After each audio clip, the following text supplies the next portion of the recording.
le flash d'information. 15h sur les ondes d'Ifriqiya FM, bienvenue à tous.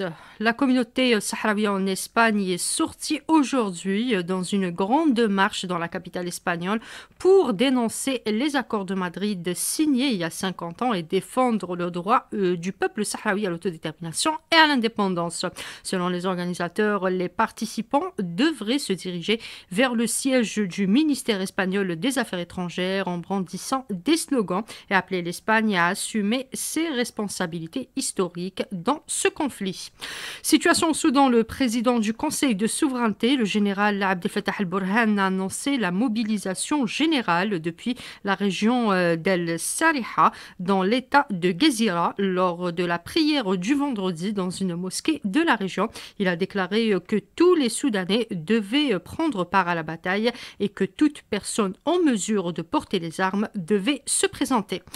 Le Conseil de sécurité de l'ONU a renouvelé vendredi pour un an la mission de maintien de la paix à Abyei, territoire disputé entre le Soudan et le Soudan du Sud. La résolution adoptée par 12 voix pour et 3 abstentions prolonge jusqu'au 15 novembre 2026 le mandat de la force intérimaire de sécurité des Nations Unies pour Abyei, chargée notamment d'assurer la protection des civils dans cette zone. Côte d'Ivoire, le gouvernement ivoirien a annoncé le renforcement de la sécurité le long de la frontière qu'il partage avec le Mali en réponse à un afflux inhabituel de réfugiés. Une décision liée aux attaques menées par des groupes armés contre les civils au Mali. Pays en proie à une insurrection terroriste.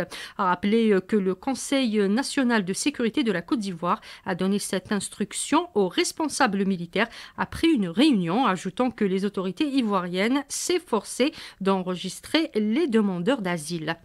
Au Bénin, l'Assemblée nationale a adopté aujourd'hui une révision constitutionnelle à la majorité qualifiée des 4/5 requises avec 90 voix pour et 19 contre. Cette réforme introduit 2 changements majeurs dans l'architecture institutionnelle du pays.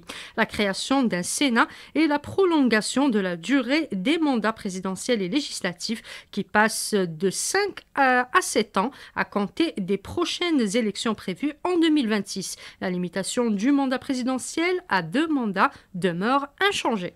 Santé pour finir, le ministère éthiopien de la Santé a confirmé hier le premier cas de maladie à virus Marburg dans le pays après l'infection d'un patient originaire de Djinka dans le sud du pays.